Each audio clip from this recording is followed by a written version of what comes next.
Hey guys, what's going on? It's Ash here coming at you today in Clash Royale with a very special first-time guest. He is the Cycle Master, GioRican YouTube. Gio, how you doing, man? I'm doing great, Ash. How about you?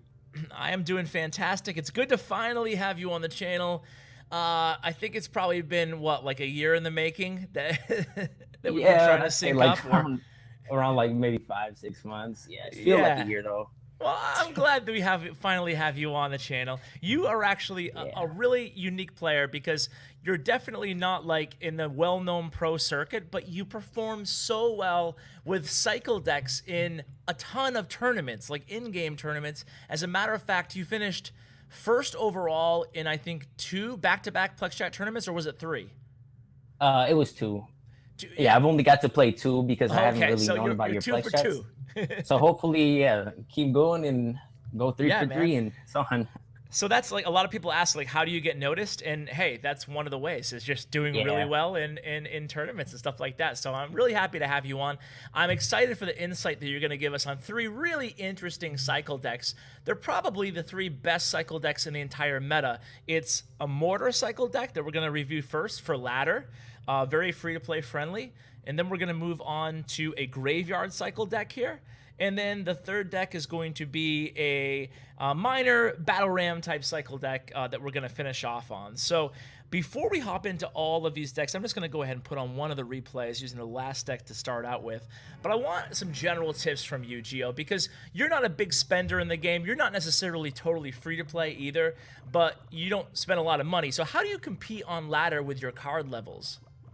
Honestly, it's been kind of difficult for me because, like as you can see, like basically all my commons are level 12, and my level 10 hog rider is my only rare. So I've been like forced to use like decks around that, and then just I think 2 days ago I got my first max card, which I was just like really excited about. It was archers. It helps me out Woo! a lot more. Yeah, it helps me Nice, out man. so much more because like people would just like arrow them down like the max arrows. Uh, That would be like terrible against Lava Loon. Like I'd completely just lose with that.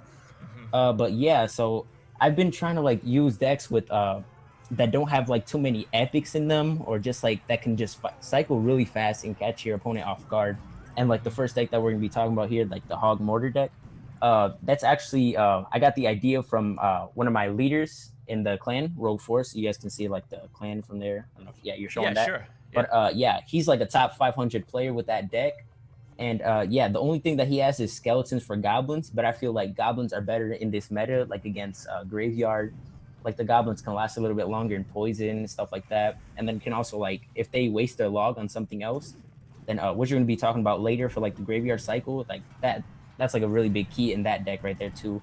But Yeah, we'll if they waste their definitely. log, the goblins can be like just put in a ton of work. So yeah, I'm really happy about goblins being back in the meta. Yeah, we'll definitely talk about like all the subs, and we'll really get into each deck specifically for sure. But just a couple Yeah. more general questions as we're kind of getting to know you. Yep. How long have you been playing the game, and when did you kind of realize that you were a good player? Was it right away, or did it take some time? I think I started playing around, let's see, probably like March, April of last year, because I remember it was around my birthday. Like some friends Okay. at school like told me, "Hey, you should download this game," because at the time I was like really into Clash of Clans, and that's why sometimes like when people mention Brawl Stars, like I don't even want to think about Brawl Stars because I remember like the love I had for Clash of Clans, and then as soon as I started playing Clash Royale, like the love for Clash of Clans just completely went away, and like I didn't feel like playing anymore. And all I wanted to play was Clash Royale. So Oh I have a feeling man. like if I do that with like Brawl Stars, then I'm gonna have to forget about Clash Royale. I mean, depending if Brawl Stars is a good game because I haven't played it yet. But yeah, I just hope that like I don't have to restart on a new game, then have to go through the long process again. Yeah, But yeah, I'm sure a lot of people are in the same boat, man. But like, were you good right away, or did you know? um, I, well, I was like a lot better than like all of my friends, even though like they had higher like cars than me and stuff like that. So then I kind of like I would play it a lot honestly because like around that time, like summer is when like the 15K tourney started coming out and stuff like that. I think I got to play in one. I finished like around like 50th in my first one, like which is pretty cool. Like that was Yeah. like a really cool experience for me starting out. But then yeah, it just like I figured that I was pretty good because I was facing people like a lot higher than me in like trophies. I mean, in card levels, I should say. So yeah. Now, when you're playing people a lot higher than you in card levels, do you play any differently than you would in, say, a challenge, or are you still kind of sticking to the same game plan? I have to like change like my game style when I face like top people because Hmm. like or like on ladder specifically because since like I have level 12 like goblins, like normally like in a challenge like I would rely on that like to take out let's say like a hog rider if I know they don't have log or like if they don't have zap or something, but then on ladder they can just like zap my goblins and then yeah, it like turned into a big mess. And just like I said before, like my archers, like when they were level 12, like people would just arrow them down, and that would be a big problem too. So I do have to adjust differently on ladder for my card levels. So what kind of adjustments do you make? Uh, in challenges, like I've tried musketeer instead of archers, but I've like this deck right here, I kind of use it more on ladder. Like I tried it, like the original owner of it, like Dave, or like the one Hmm. that made the concept of the deck. He Yeah. has musketeer instead of archers, and it works out really well for him. But since I have a level 9 musketeer, that doesn't really work too well since people can just fireball it easily.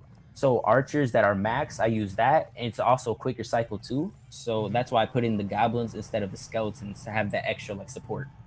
Okay, that's good advice. I feel like that's really solid. That people out there who are having trouble in ladder should take a deck that's working for somebody else and not be afraid to make those adjustments to the cards that are basically higher level that serve the same utility in the deck as the original. Yeah. So moving on to this deck, I got a million questions about it, but before I start rambling, why don't you tell us a little bit, maybe just give us a synopsis of the deck. What are you trying to do? You have two win conditions, the Mortar and the Hog Rider. I guess what better place to start than how do you play those two together? Okay, so like it depends what they're running here. Like let's see, like the replay. I was facing another hog cycle, like but he had cannon. Hmm. So like it's basically the same deck, but he has fireball instead of arrows and cannon instead of mortar. So basically, I always like if I'm facing a hog or giant or something tanky like a golem, I'm always gonna need to save my mortar for their big tank. And then a secret thing that I do, well not secret because there's a lot of people that do it, but there's also a lot of people that don't know that let's say they put like a hog rider like at the bridge, you're not gonna place your mortar in the middle. Instead, you're gonna place it like up front at the bridge.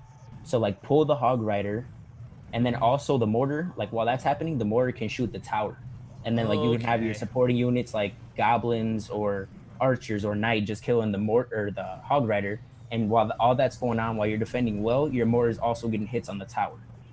Okay, and I noticed that you didn't do that in the replay that we're just watching on the, like into overtime, but I imagine Yeah, that you're not going to want to do that if it's not the tower that you're going for. yeah. I Like, try not to. And then yeah. also for that game, I remember I had to try to like adjust differently because he kept like since he noticed that my ice spirit was like only like didn't do much damage. Like he kept placing his knight at the bridge with goblins behind, and I had to like place archers and then a knight for that because like his level 13 goblins would like just shred through my level 12 knight. So like he kept trying to pressure me really hard. So I just knew, okay, let me just play enough defense and then I can go with a strong counter push with my hog rider. So this deck is like you can play a lot of really good defense with the mortar and then go Mhm. for a strong push with the hog rider because a lot of people like and I think the next game or is it that game that he was using his cannon on my mortar a lot, like to kill it. So Mhm. like he wasn't expecting to see the hog coming, and then I just had to basically like a free like hog to go in there without his cannon. So Sure. yeah, you can play a lot of mind games with it. Yeah, let me ask you this. What are you okay, when you're starting out a match, okay, not when you're starting out a match, just in general. Would you consider this more of a mortar deck or more of a hog deck? Like, is it more of a mortar deck that happens to have hog in it, or is it more of a hog deck that happens to have mortar deck? I guess another way to put that is what are you relying on for most of your damage? I'm relying mostly on my hog to do the damage, but also mortar. Like every time that, like, say if I go for a hog push, he defends it pretty well. Then I want to pressure him with the mortar. Like if I Okay. know that he used like his win condition already, like say he also has like a hog and I defended well, because sometimes I don't even need the mortar. I can just go like goblins and an ice spear if I know he doesn't have his longer rotation. I want to pressure him really hard. Like this is like a pretty good pressure deck. Like you can implement a lot of pressure onto your opponent with it. So I try to go with like Hog as like my main like win condition, but I also try to pressure them as well with the mortar when I have the opportunity to. Okay, I'm gonna play this second replay here. Do you want to kind of give us a little play-by-play? Against Black Star. Correct. Okay, yeah. So 3, 2, 1, play. Okay. So this is interesting. Your starting hand has archers where you could split in the back. It has the hog and it has the mortar. Where's your head at with this opening hand? This is like I'm really pretty sure ideal. I split archers in the back because that's always a safe play to do. Yeah, so I did that, and then I seen he has a tombstone. Actually, that's why I kind of rage right there. But So okay, at this point, yeah, I place a knight in the back because I see that he placed down a tombstone, and then I see that he places down his executioner. So I think I push hard, yeah, in the other lane, and that log wasn't really necessary. And then I thought about it. I'm like, okay, so he has a tornado since he places executioner. So I thought I'd bait it out right there with the hawk while getting some damage. okay. So okay, that's smart actually, baiting out that tornado. So now that you had so are you ever starting out a match with a mortar play as you would a motorcycle deck, like setting up a mortar with maybe a No. knight in the back or something like that? Well, yeah, if I have a knight in the back, then yeah, like, but I will never just start out with like a mortar like by itself because I think that has like a little bit of too many counters to it. And then I noticed right there he didn't have his tornado in cycle, so I cycled back to my hog again, and just like that, I'm already starting to chip away at his tower. Nice. Okay, so you won't start out with a mortar. Will you start out with a hog? Honestly, I will. I mean, if my hand is like hog, arrows, log, and and probably ice spear, then yeah, I'd probably go with like a hog ice spear push, like starting Okay. off. But ideally, I would rather just like start off like more like patient, maybe goblins in the back, ice spear in the back, sometimes even knight in the back. And then I see Okay. right here that he wasted his executioner and he doesn't have tornado in cycle, so I go with the hog other lane. And then yeah, so I And forgot then that he he used had tombstone at this point. Yeah, so like I'm at this point like okay, so he has a really strong counter deck against me. He has tornado and tombstone for my hog. So I see that he doesn't have tombstone in cycle, which is like a big counter to mortar, like if you let like the skeletons like go by. So I noticed that he has like I put pressure on him like I was talking about before. Like so I see that he has to poison right there. So I know that now that he won't have his poison for his graveyard, so I can just safely I think put goblins. And then I want That's to keep really pressuring him here with the hog. Yep. Yeah, what were you saying? Sorry. No, I was gonna say that's really smart that you seem to have a really keen awareness of where their counters are at all times in their Yeah. rotation. Is that something that you have any tips to how to get better at, or is it just something that comes in time? Honestly, I think like honestly, I don't know how I got it. Probably from just like watching like just like other players play, and then like I don't know. I just try to like when I see like a player make something like a smart move, like I'm like wow, let me try to see what I can do to like play like that. Like when I see somebody like do something like wow, I would have never thought of doing that. Like I try to like memorize it and then use it. Okay, so when you're actually inside a match with this deck specifically, it sounds like what are you thinking of most of the time? It sounds like you're putting a lot of energy into thinking of, where's their counters to my hog or whatever. Yeah, What I'm else? always trying to think about like, do they have their counters in cycle or like, can I like pressure them like right here? Like I know that he has tombstone, so I'm gonna have my hog and then my log ready. Yeah, you see me like have like log right there. He places that down, and then I know that's already gonna be a good game. Yeah, and you can see why you're such a good player. Like, you are the king of baiting out counters and predictive plays, it seems like. Yeah, All right, so we'll talk more about baiting out counters and predictive plays. I really want to talk specifically about baiting out counters, which we really didn't touch Yeah. on too much there. But let's move on yeah, to the graveyard deck. yeah. On the Here graveyard is, deck, that's where I can like explain that a little bit more because this one has like a better bait to it. Like, but I'll wait like until we yeah, get there. well, you can see the deck right here, guys. First of all, any sub for Night Witch, and Princess and Log on this one? Honestly, okay, so I've seen some people run Ewis instead of Princess in this deck, but I like Princess because like you're gonna see probably in the replays. Okay, so this deck, since it's 2.9, like I Yeah. like to bait out their log. Like say if I place goblins or if I place a princess in the back, then I'm gonna try to force out their log with either the princess, like say they log my princess, then I'm gonna go like ice golem goblins and then a graveyard push. And if they do it with goblins, then I'm just gonna put princess in the other lane to help when the night witch is hitting their tank. Like I think you guys are gonna see in the video. Like Hmm. this deck doesn't have a specific like it doesn't have a building or anything to stop stuff. So basically, you're always gonna want to have your Night Witch in cycle to be able to hit their big tank, and then you're gonna want to have your Princess in the other lane to like clean up stuff like bats or just to overall do extra damage. And then if they log the Princess, then you send in your Goblins to help out your Night Witch with the tank, or vice versa. If they like log your Goblins, then you're gonna have your Princess over there. Like, there's been a lot of matches where I just stack up like princesses because they don't want to log my princess because my goblins will do work on their tower. Okay. But All right. yeah, I kind of got off topic about No, it's okay. like the substitutions. But Yeah.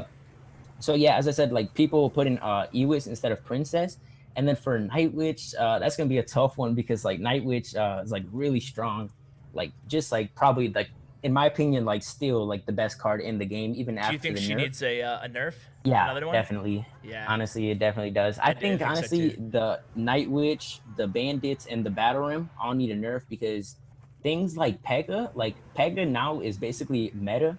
And I remember before all these cards were out, Pekka was like one of the easiest cards to counter. But like now that you can like just put those three cards in a deck, like it'll instantly just make it so much better. And I don't really know if I really agree with that. So yeah, I think they need to have like a nerf all those Okay. three cards, honestly. I agree with you. Maybe not the band. I don't know. We'll talk about that. That's another conversation, I guess. Yeah. But let me. Shame on me for starting it. So let's talk about the deck again. So okay. So substitutions are pretty difficult for the Night Yeah, Witch, for the of course. Night Witch, I mean, I guess you could try a Musketeer, Mhm. but yeah, I think Night Okay. Witch is just it's gonna make the deck less powerful not having a Night Witch. Sure. So what about? So what are we trying to do with this deck here? I mean, it's a graveyard cycle deck. So let me ask the obvious question: Is this a deck where you're just trying to get as many graveyards as possible on Yes. the arena in the match? Yep. Okay. This So deck, the how reason are we for doing it. that? Okay, so let's say like so if you start out, what I love to have in my starting hand for this deck, like honestly, like this deck doesn't really have a bad starting hand. Like I'll either start off with like say if I don't have goblins or princess in my hand, which I love having, because like princess I always start it in the back, and goblins I always split them in the back. If not, then I'll place a reactive ice spear at the bridge and see if they place anything down. Then so basically what you want to do is like okay, so if you start off the match and you split goblins, say they place down like a night witch in the back, you want to mirror their night witch, and then right away when you have princess, you want a princess other lane. What that does is it like forces pressure on them, like okay, if I don't do anything about that princess, then it's just gonna like destroy me from the other lane. A lot of times Okay. that makes them either like split their big push up by like having to like play down a tank in the like not a tank but like a supportive unit to take out that princess, or they log. So if they log, then I'm gonna place down an ice golem, then I'm gonna place down the goblins, and I'm gonna go for a big graveyard push right there. And oftentimes that does like work on their tower if they don't have log with goblins. Okay. When are you? Are you almost always using your ice golem as like your glass tank Yeah, for yeah, and definitely. night witch as well? Yeah, so like say at the beginning of the match they pump up, Mhm. right away I'm gonna like put an ice I mean I'm gonna place down a night witch like towards like the middle. Like I don't want to place it in the back because like by that time you already have like a lot of elixir by the time it gets to the bridge. I place it Mhm. like around the middle. So like by the time it gets to the bridge, I have enough to place an ice golem and then a graveyard. And then like usually they'll defend, and then I can poison their collector, their tower, and like say an Ewiz or Night Witch that they have to counter my graveyard. So this deck is Okay. really good at punishing pumps. Yeah, and like this is. Do you play normal graveyard decks as well? Like not a Yeah, non-cycle but deck?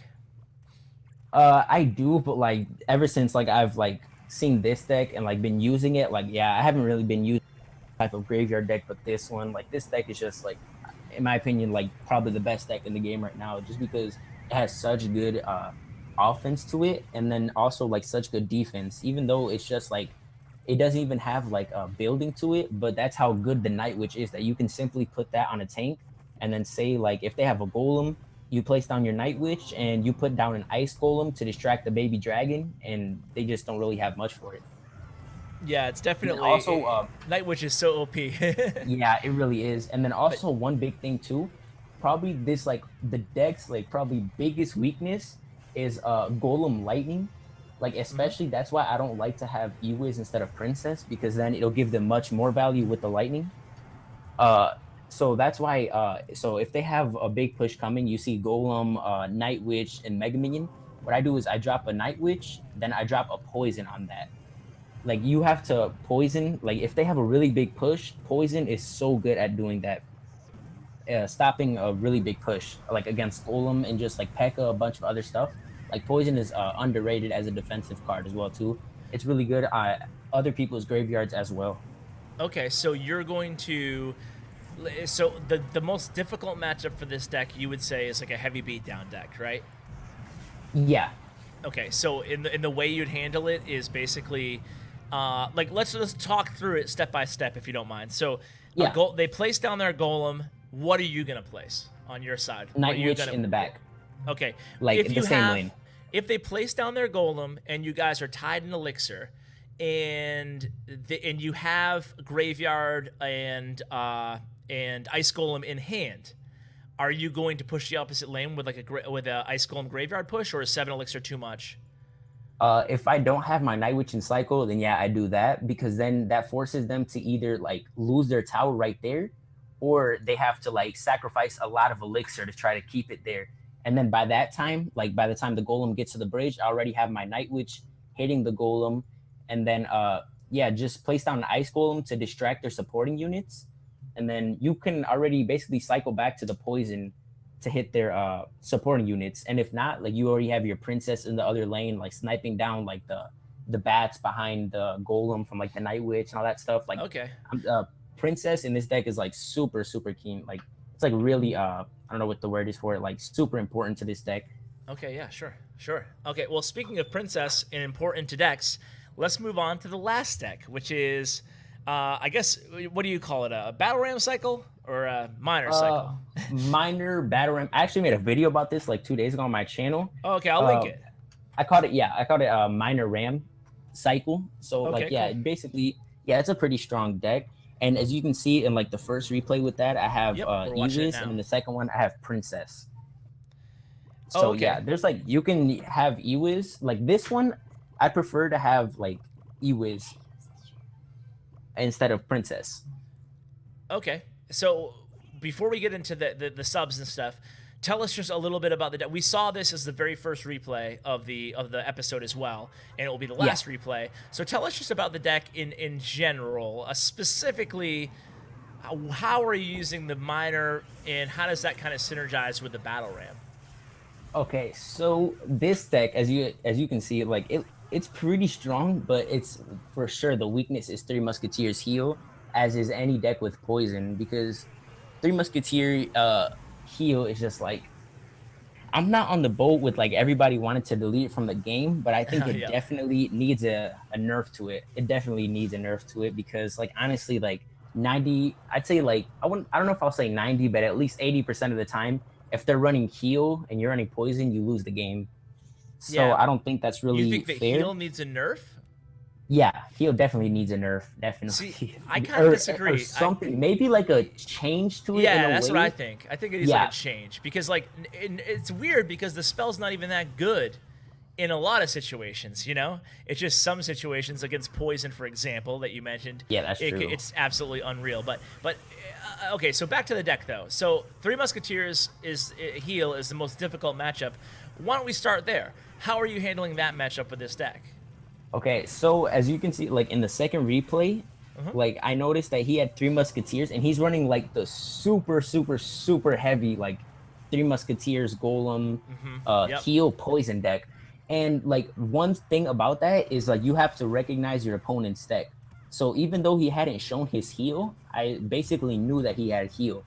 So like you have to play like that. Like, okay, so if he places down his Three Musketeers, what I like to do a lot of times, and this works a lot, I poison, or like I place my Princess first, then I wait till like, or no, I'm sorry, I place my poison first, then I put a Princess, and then I hurry up and like throw the log down at them, and a lot of times that catches them off guard, and it kills the Three Musketeers before they can heal. Oh, Like I know okay. it might sound like it doesn't really work, but in a lot of matches I've done that before. Like the princess, they underestimate it, like with the Yep. log and the poison, and then it takes them out. So it's yeah, Uh, okay. I like that. So it's the princess, poison, log, like all bang, bang, bang.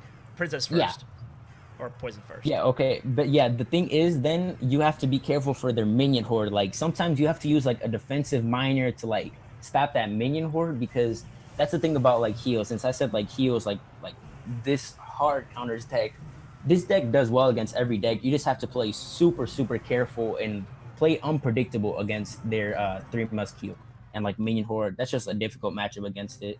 Yeah, And then and if you're using the Ewis version instead of the princess, then yeah, you have to like wait till you're because a lot of times they wait till the princess gets a hit on the minion horde, then they heal it. So like as soon as I see like that, then I place down the Ewis. okay, I follow. I follow. So, uh, just lastly, because we're out of replays and we're going pretty long Okay. too. But lastly, let's talk about just briefly the the miner in this deck, right? Are you using? How are you using the miner? So I'm using the miner as like a tank for it, or a tank for the battle ram most of the time. Because like say Okay. they place down like a night witch in the back, a lot of times like no, if they place like a pump in the back, then I'm gonna go right away battle ram miner to tank for it, and then I'm gonna have my poison spell ready for that, and then like usually a lot of times they drop down like either Ewiz or a night witch, and then you can get a lot of value from that. But basically, yeah, you're just gonna want to have your miner tank for your battle ram, and then yeah, it's basically all good. Just supporting cards that you have, playing defense correctly. Yeah, I like it, man. I really like all three decks. I think my favorite's probably the Hog Mortar deck. I'm a big Hog Cycle guy, so Hog Mortar yeah. Cycle, it kind of makes sense that this is like how you described it. This is the Hog Cycle deck with Mortar as well, and it has a lot of benefits that we discussed. So Oh, I and think that's one my thing I would. favorite. Yeah, Oh go yeah, I'm ahead. sorry. I'm sorry. I mean to No, go interrupt ahead. you. But one thing about the Hog Mortar deck is since that deck doesn't have anything to really punish collectors, when they place down a collector like in the middle, you have Hmm. to either place down your like mortar like towards the middle so that it can hit the collector. Like a lot of Hmm. times, like usually like when my friend told me about that, like the creator of the deck, but yeah, before like I did the changes, like I never really thought that would work. But a lot of times like you place that and they just let like the mortar hit the pump, and then Okay. you take that out, and then yeah, so you can't let them build up a big like counter push on you. Okay, cool. Yeah, I mean, yeah, and you can use the Hog too, like a Hog Log or something if you Yeah, really want. I mean, that's a yeah, 6 for 6 yeah. trade, but That's why I yeah, said like either. Yeah, I forgot yeah. to mention that second one. Yeah, yeah, cool. Well, Gio, it's been a pleasure having you on, man. Obviously, Yeah, you do man. have a YouTube channel. Do you have any big episodes coming up that we should know about? Any good plans? Well, I just dropped a video like I think 2 days ago or yesterday. But yeah, Okay. I'm hopping back on my grind because like, I took like a month-long break, but that was like before my 500 subscriber video. So yeah, I just hit that recently. But Congrats. yeah, thank you. No problem, man. Well, it's been a pleasure having you on, man. Do you have any shout outs or anything like that before we let you go? Shout out to my boys in Rogue Force, my guy Setting, Dave, C4, and my boys in Illuminate. And once again, Ash, thank you so much for having me on the channel. No problem, man. It's been a pleasure. People love fast decks, and I knew when people like I read the comments, and a lot of people have been asking, hey, what are the best cycle decks? And I was like, this is an opportunity to get GioRican on Yeah. the YouTube channel. So. Thanks again for coming on, man. Really appreciate it. Also wanted to give a huge thank you to Bren Chong, my YouTube partner. You can check out his information as well as GioRican's YouTube and Twitter information in the description below. Thank you so much for watching, and as always, take care, guys.